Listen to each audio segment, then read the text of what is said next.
Hello everyone, it's Sojun here, and today I want to go over a tier list with you guys. So for those within the Sprite animation community, you guys may have seen some tier lists already. However, one thing you may notice is that for those tier lists, they tend to lean more on the subjective end. So these tier lists tend to only rank about animator skills, animations that they've created, or characters that other animators made. Those are fun thought experiments, but they only stop at that. However, there actually exists an aspect of Sprite animation that is relatively objective and can actually serve as a good way to give insight to the current community. And this is where I bring this tier list, the Sprite animation character flexibility tier list. So to define what character flexibility is to begin with, in this context, it refers to the sprite sheet's capability of offering many options for animation. This is normally quantified by the amount of sprites and its capacity of cohesive motion. This will be the main metric I'll be using for this tier list. However, it's more complex than that, as there are some poses that are more valuable than others. That's why it's important to separate it into categories, which I did into 3. Combat plus movement, expressions, and perspectives. So combat plus movement is definitely the most demanding, where it requires a lot of variability so that the choreography can be very rich. On the other hand, expressions are definitely the second most important category, as they are what help give the characters their personalities. Finally, perspectives actually acts more as a subcategory between the first two, where it's mainly based around the different directions that the sprite sheet gives. So for most sprite sheets, they tend to only give directions within sideways, since that's what most games only demand. However, by fulfilling the perspective aspect, this allows sprite animators to explore a more advanced 3D aspect of sprite animation. So these are the metrics I'm going to be using, but do note that these are still relatively subjective. For example, some may value combat significantly more than I am, and some may even consider other aspects. Like for example, I'm not going to be considering rigging for this case because it's too subjective. It's mainly due to the fact that some people are just not fond of the rotated sprites. So because there exists a more subjective measure to that, I don't want to include it. Another thing to note is that this tier list is bound to be inaccurate and somewhat outdated, mainly because I might have missed some custom sprites that exist, and also, as time goes on, people will be making more customs for some of these characters. So now that we gotten my metrics down, let's start focusing on what each tier will represent. So to first start off with S tier will basically act as the gold standard, where these sprites have essentially every single function that you need for ideas. A tier, on the other hand, is just missing that one thing from being the golden standard. However, these are still incredibly flexible, so it's not really that much you're missing out. Meanwhile, B tier is where they give sufficient enough for most sprite animators. However, they also give a decent amount of flexibility, which helps with a lot more variability within the animation. And then there's C tier.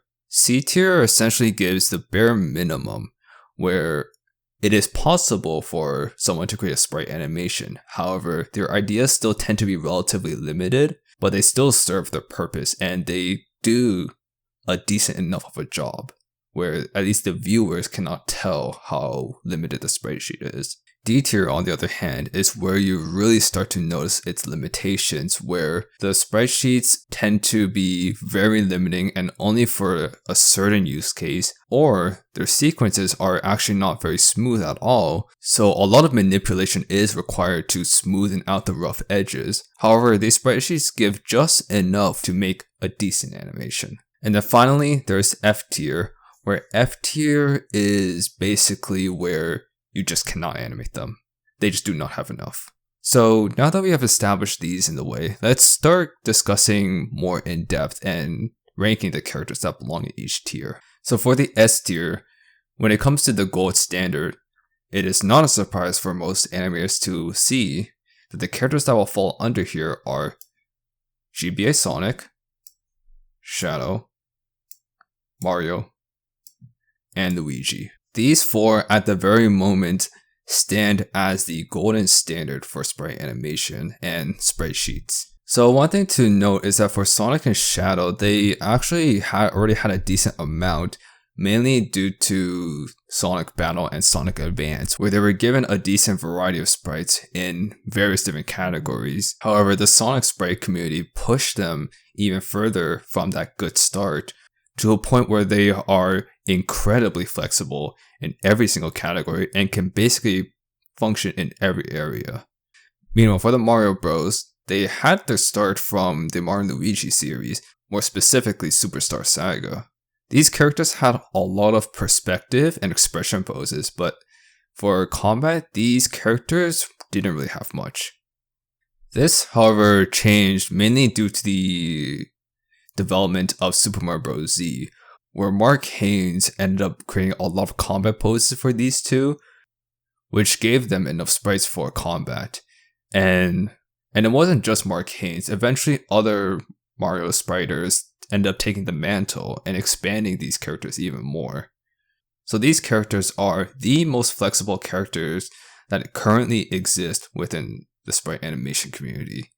Actually, an interesting note in regards to Sonic and Shadow. So if some of you guys may be aware of the animation Dragon's Dance hosted by Caius, these characters had so many sprites where the animators were able to create their own sequences that looked very unique to each other.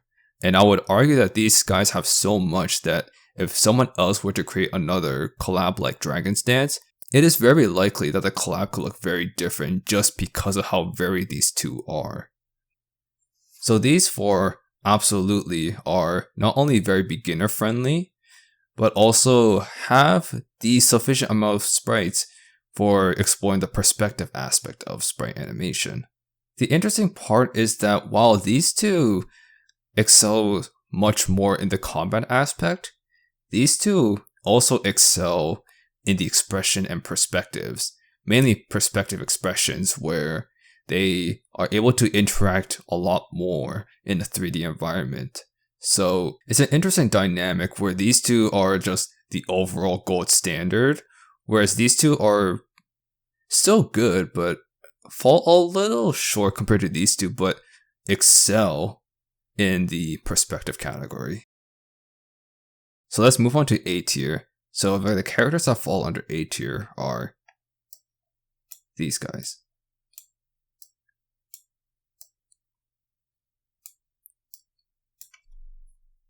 These characters are still very flexible, and these four in particular sort of highlight the flexibility that was given mainly due to Sonic Advance and Sonic Battle, especially for Emerl, where because Emerl acts as a blank state, he was given every single move of each character.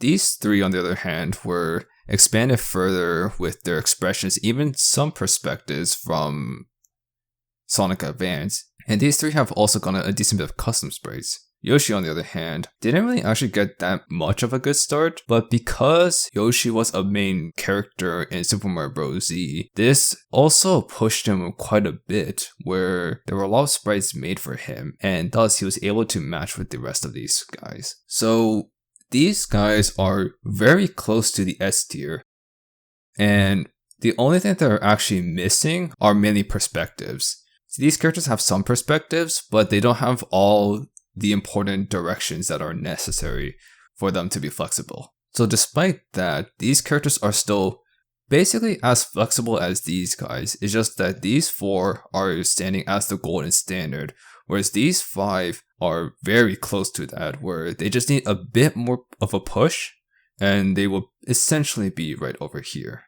Before I move on to B tier, I should probably also mention that I'm not ranking every single character here right now. I'm right now just establishing the characters that fall under the expected metrics of each tier. There are some characters that are very lopsided and would not give a very good example of each tier.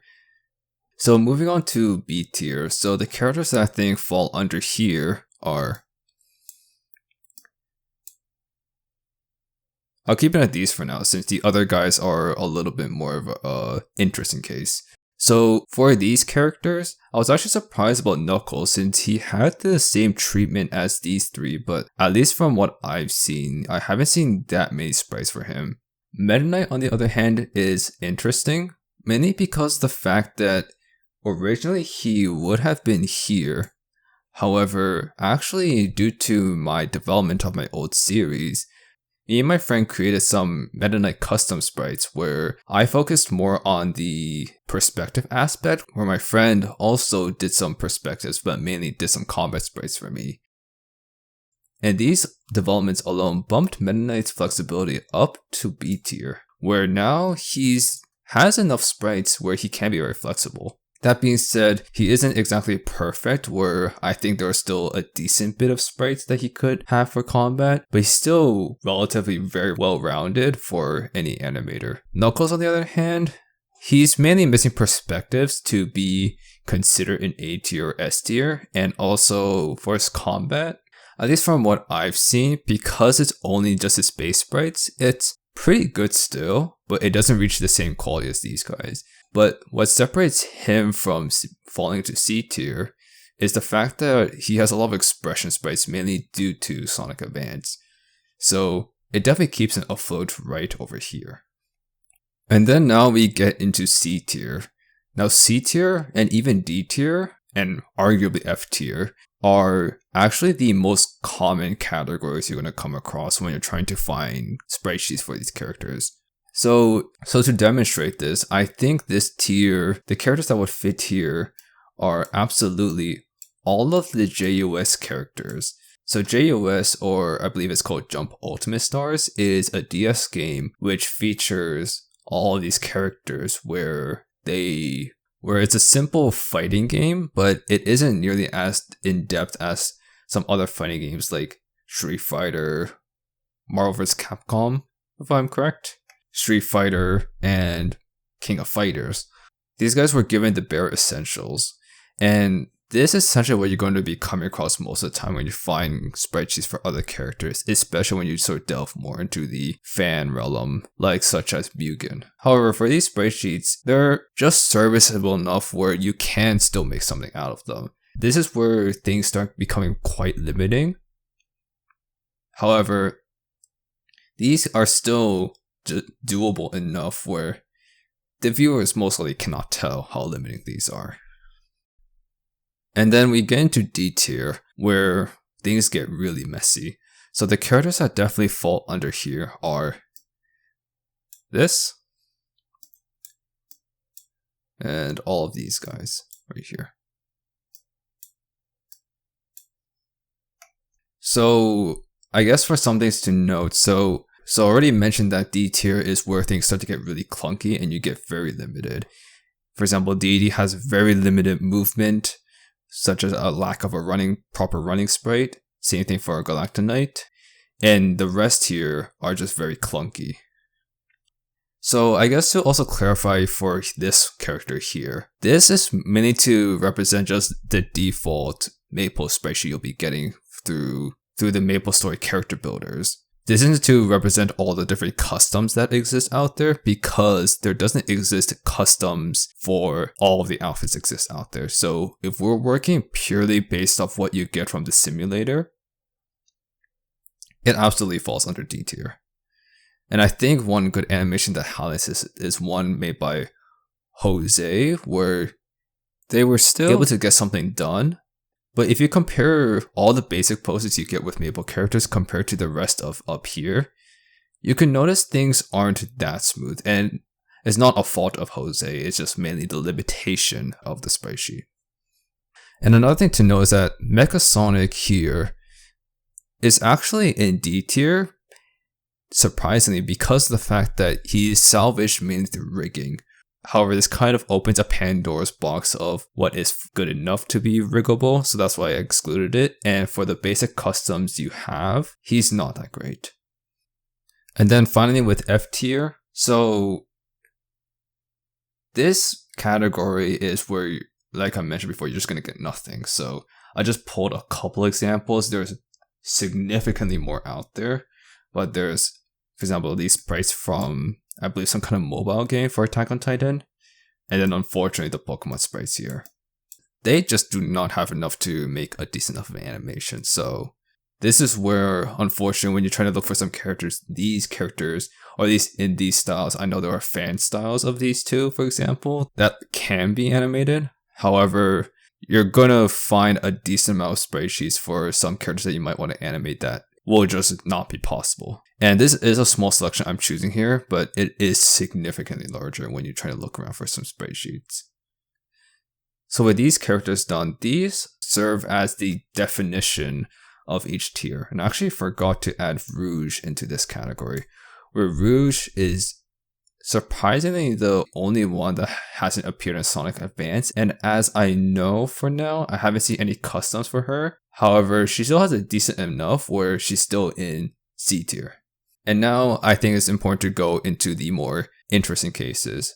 So I think the first case to go over is the fighting game characters, where they will fall under the B tier.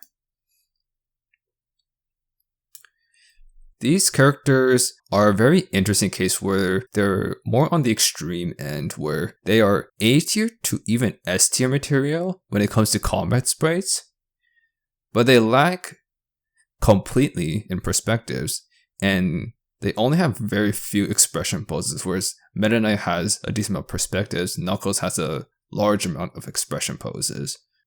So these characters are very flexible when you want to animate a fight, but every other use case, at least for what I know, is not going to be that easy. That being said, it's a little easier to manipulate sprites to give more expression, but it's definitely limited compared to these two.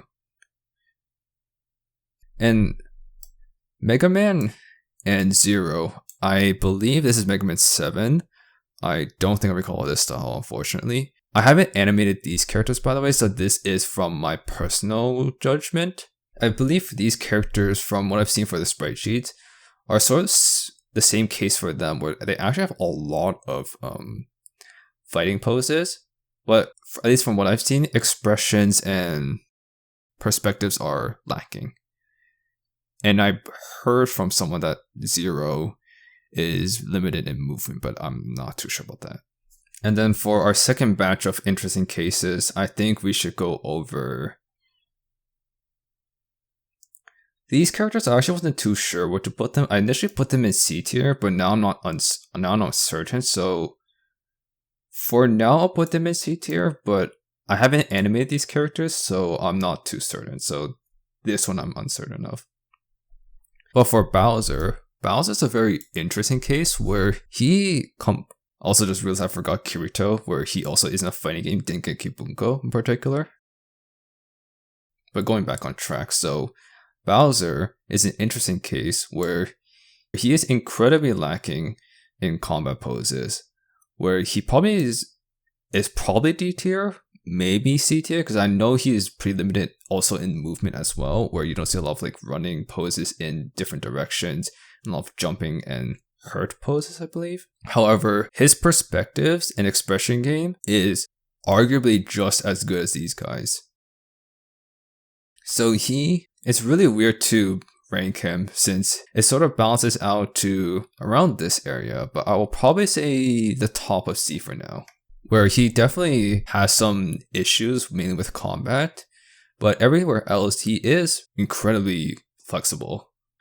Another character that sort of falls under that same logic is Peach, where Peach, at the very least from what I understand, I haven't seen any customs for her, but she has nothing for combat. However, she has a decent bit of perspectives and expressions, and maybe she could be an F tier.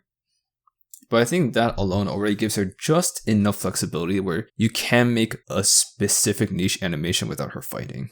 And then for LSW characters, these characters, at least from what I've seen, they have an interesting metric when it comes to these two, where I normally would just rank them in D tier because they're relatively clunky from what I've seen. However, I think one thing that's important to note is that they have different transformations, and the fact that they have different transformations sort of help expand more of the flexibility. So the reason why I'm considering this is that if it was just purely the base forms, then they definitely would be in D tier. But I'm also just considering how, for reflecting a character's personality and I guess their traits, where it's important to, if they have different forms, to consider that as well. And they have the same amount of sprites for each form, so they probably still might be D tier, but I'll put them in C tier just for the benefit of that. And I guess I could move Goku up to B tier here, but I think it's fine to put him down here. Now, I think if you guys have been paying attention, and for those in the Sprite animation community, you guys might feel weird that I didn't mention Kirby at all. And Kirby's an interesting case, so that's why I saved it for last. So, if it was just base Kirby alone, at least for the GBA version, he is arguably an S tier. He has been pushed so much by this Kirby Sprite animation community, more specifically Soul Ruin, where he has just as many options as these guys. However, what sort of holds me back from putting him here is the reason why I gave these guys the benefit of the doubt. The thing is that Kirby's a strange case where, because of his copy abilities, he has another metric to be judged on in my eyes, where even if his base form is very flexible, because it is very integral for him to have other forms, it is also important to judge how good those other forms are. And as for my experience from seeing the copy abilities, the Kirby community has pushed a lot of these bit of copy abilities, like for example the Wheelie Kirby and the Sword Kirby or Bomb Kirby hat. Those are arguably C, maybe B tier. However, every other form, for the most part, is usually in D tier. However, it is important to note that Kirby will probably suffer even more to even like B tier if he didn't have sprite sheets of other copy abilities. However, he has sprite sheets of various copy abilities that even if they don't have a lot, he still has a lot of options. So I think this will probably balance out to around A tier. So to sort of follow the same logic, let's take a look at a case if Kirby did not have any community support. For KSSU Kirby has, at the very least from what I've seen, no customs at all, and that alone will put his form into D tier, and his copy abilities are not much better, with only Fighter Kirby being potentially C tier. However, I probably will still give him C tier for now, simply because of how many copy abilities that are available to be animated. It is still very limiting for sure, and KSSU Kirby does not have the same benefit of GBA Kirby, where he has so many customs and even some customs for some of his copy abilities that he's able to bypass that weakness to some degree, but he cannot reach the golden standard. So some of you guys may be wondering why I didn't include characters like Mario and Luigi into this equation. It's mainly due to the fact that while they are known for the power-ups as well, it isn't as integral to them as it is for Kirby. And for Mario and Luigi, the main two power-ups that are the most popular are the Fire Flower and the Ice Flower. And because those are just simple palette swaps, it's very easy to just make a sprite sheet for these two. And I believe there exists one anyways. So as a result, they have just enough to still represent them to the fullest degree that they still keep their S tier position. Whereas Kirby, on the other hand, is held back by that. So now I've gone through all of the basic characters here. So you guys may have noticed I haven't included some fan styles, such as like JOS style of like Tanjiro or Deku. But I didn't really want to include them simply because I didn't want to include fan styles and by rank them send perhaps like unwarranted attention and criticism towards them when they perhaps weren't even designing sprites around the concept of sprite animation to begin with anyways. So what are the main takeaways we can get from looking at this sprite sheet? I think this establishes a couple of things. So one thing that's common within the sprite animation community is for people to create fan characters. So what people can do is they can look at tier lists like these and try to judge how expansive their sprite sheets are for the characters to see which tier they would fall into and decide how much is enough. If you were making a fan character, I would say C tier is definitely where you want to go for if you want to reach these characters. If you want to give yourself and other friends some more options, then B tier is the right position to go. A tier and S tier is really spots only reserved for characters that are going to be standardized and used by many sprite animators.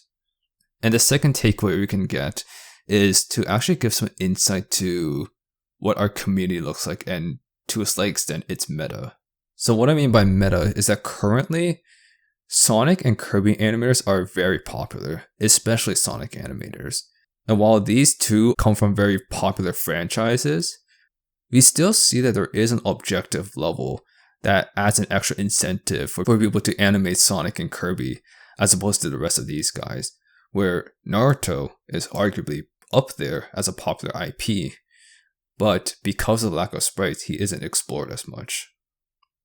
Therefore, if we want to consider perhaps swinging the community in a certain way where there are animators that animate anime characters, then by bringing these characters up to the same level as either an A tier or S tier, we may see an increased popularity of these characters being animated as opposed to just these guys.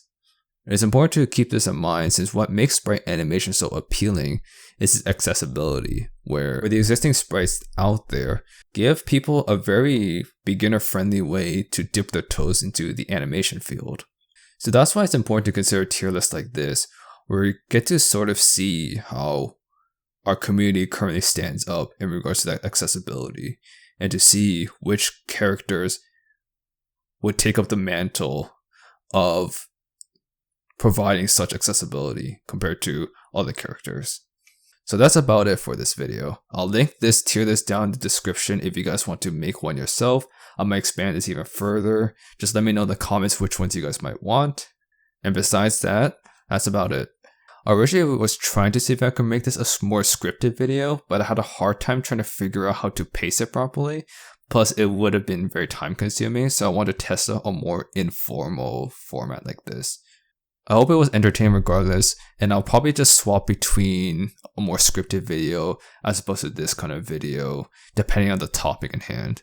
But until then, have a good day everyone.